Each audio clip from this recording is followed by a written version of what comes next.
안녕하세요, 차이낸스터디입니다.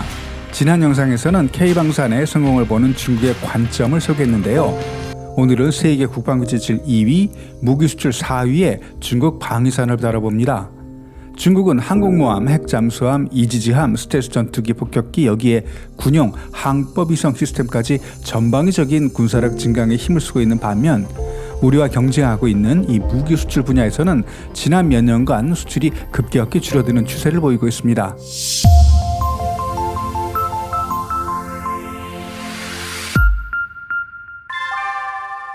(1990년대) 걸프전과 3차 대만 해협 위기를 겪으면서 미국의 현대화된 군 전력에 큰 충격을 받았던 중국은 군 개혁 작업을 적극 추진하기 시작합니다. 하지만 천안문 사태 이후 미국과 유럽의 무기 금수 조치로 군 현대화에 어려움을 겪던 중국은 멘토 역할을 해줄 파트너가 필요하게 됐고, 러시아 입장에서도 구소련 붕괴 후 심각한 재정난을 겪던 시기라 중국과의 협력 관계는 반드시 필요한 상황이었습니다.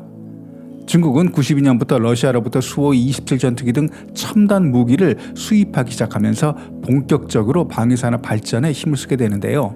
그로부터 20년이 지난 2015년부터 2019년까지 중국은 세계 2위의 군수품 생산국으로 발돋움하게 됐고요.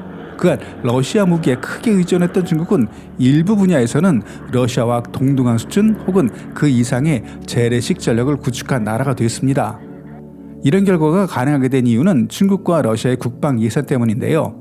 중국의 군비 지출은 지난 26년간 꾸준히 증가해서 2020년 국방 예산을 보면 전년 대비 1.9%가 증가한 2,520억 달러로 추정되는 반면 러시아의 2020년 국방 예산은 617억 달러였습니다. 중국의 예산이 러시아에 비해 4배나 더 많은 거죠. 21세기 초반까지만 해도 중국은 수출보다 몇 배나 많은 무기를 수입했지만 지난 10년의 자료를 보면 수입 대비 수출이 많은 무기 순수출국으로 변했습니다.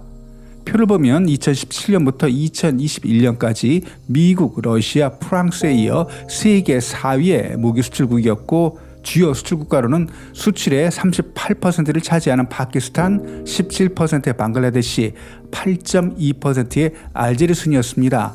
수출 대상 국가도 40개국에서 53개국으로 늘었고요.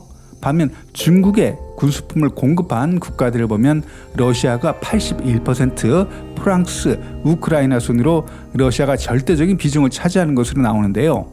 이들 나라에서 수입한 군수품들은 대부분 항공기, 잠수함, 군함 등에 들어가는 동력으로 전투기, 잠수함 등의 완제품은 중국이 만들어내지만 핵심 기술은 아직 외국에 의지하고 있는 중국 군수산업의 현실을 정확하게 보여주고 있습니다. 주요 수출 품목을 보면 1980년대에는 미그 21을 라이센스 생산한 J7MG, 현재는 JF-17 전투기, PLJ-45 자주포, C 시리즈의 대함 미사일까지 다양해졌습니다. 특히 2011년 이후 중점 수출 품목은 무장, 무인 항공기였는데요. 중국산 드론을 수입했던 국가만 11개국이나 됩니다.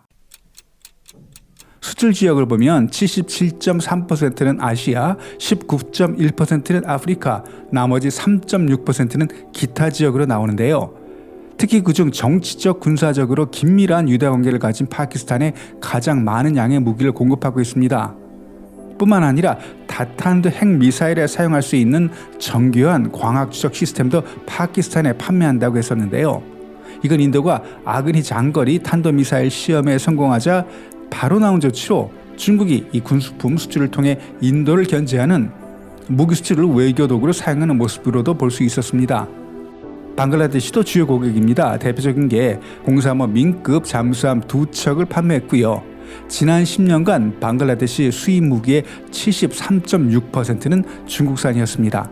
미얀마도 아시아에서 세 번째 규모의 중국 무기 수입국입니다. 최근에는 쿠데타 반대 시위를 추적하기 위해 전술 드럼도 중국으로부터 구입했습니다. 아프리카에서는 무기 수출이 23% 감소했는데요. 콩고 민주공화국, 코트디부아르, 수단, 소말리아를 포함한 아프리카 전역의 분쟁 지역에서 중국산 무기가 사용되는 걸로 알려졌습니다. 중국의 미주 지역 무기 수출은 베네수엘라에 집중됩니다. 2006년 이후 베네수엘라에 대한 미국의 무기 금수 조치가 시작된 이후 중국이 본격적으로 진출했는데요. 최근 들어서는 중국산 무기들이 베네수엘라를 통해서 멕시코 카르텔의 손으로 들어가고 있다는 보도들이 나오고 있습니다. 그리고 신규 시장 개척을 위해 중국은 최근 막대한 오일머니를 배경으로 군사력 증강을 모색하고 있는 페르시아만의 아랍권, 특히 사우디아라비아, 아랍에미레이트, 카타르에 집중하고 있습니다. 미국이 드론을 포함한 첨단 군수 장비의 해외 판매를 제한하자 중국은 아랍 국가들뿐만 아니라 동구의 세르비아에도 윙롱 무장 드론을 판매했습니다. 시프리의 자료를 보면 2017년에서 2021년 중국의 무기 수출은 이전 5년에 비해서 31% 급감했고 점유율도 6.4%에서 4.6%로 줄어들었고요. 이런 급격한 하락은 부분적으로는 팬데믹의 영향이 있기는 하지만 동일 기간 우리 대한민국의 177% 증가한 걸 보면 팬데믹의 영향으로만 보기는 어렵고 중국만의 특별한 사정이 있어 보입니다. 중국의 무기 수출 규모는 연간 30억에서 40억 달러 정도인데요. 그리고 중국이 무기 수출 4위라는 선두 그룹에 속해 있지만 수출의 비중으로 보면 미국은 중국의 6배 이상, 러시아는 4배 정도로 미국과 러시아에 비하면 중국 수출은 미미한 상태입니다. 그리고 국방 예산, 무기 수출 두 개의 그래프를 비교해 보면 중국의 국방 예산 대비 무기 수출 비율은 큰 차이를 보이고 있죠. 미국은 국방 예산 대비 무기 수출 비율은 거의 비슷하고 이에 반해 러시아나 프랑스의 경우는 국방비 대비 무기 수출 비율은 상대적으로 상당히 높게 나오는데 이런 비율은 무기 수출 강국의 특징을 나타내는 데이터라고 봅니다. 미국이 위협을 느낄 정도로 군사력 증강에 막대한 자금을 붓고 있지만 방산 수출에서는 전혀 힘을 쓰지 못하는 중국입니다. 원인을 간단하게 정리해보면 핵심 부품의 지나친 해외 의존, 내구성 문제, 그리고 성능 부족, 유지 보수의 어려움, 그리고 미래 요인으로는 우크라이나 전쟁으로 요약될 수 있습니다. 중국 무기들의 공통된 특징은 실전에서 대부분 검증되지 않았고 경쟁 제품보다 초기 구매 가격은 저렴하지만 유지 보수에 생각보다 높은 비용이 발생한다고 알려졌고요. 여기에 미중 간의 정치적인 리스크 비용도 무시할 수 없는 상황이라 시장 점유율이 점점 떨어지고 있다고 봅니다. 또 중국과의 정치적인 마찰이 생긴다면 또는 중국 이외에 특히 서방의 무기 시스템과 중국산 무기를 통합시켜야 할 경우 중국의 AS는 기대할 수 없고 여기에 메이드 인 차이나라는 선입관도 큰 장애로 아직은 남아 있습니다. 또 핵심 부품을 국산하지 못해서 신뢰받지 못하는 방산 제품들이 있죠. 중국산 엔진이 대표적인데요. 현재 진행 중인 태국의 잠수함 사업을 보면 알 수 있습니다. 중국 엔진에 대한 불신으로 계약서 내용대로 독일 엔진을 요구하는 태국, 독일과의 외교 문제로 독일 엔진을 공급받지 못해서 자국산 엔진을 밀어붙이는 중국. 이런 예상치 못한 사태 전구는 앞으로 중국 무기를 선택하는 데 큰 장애물이 될 걸로 보이고요.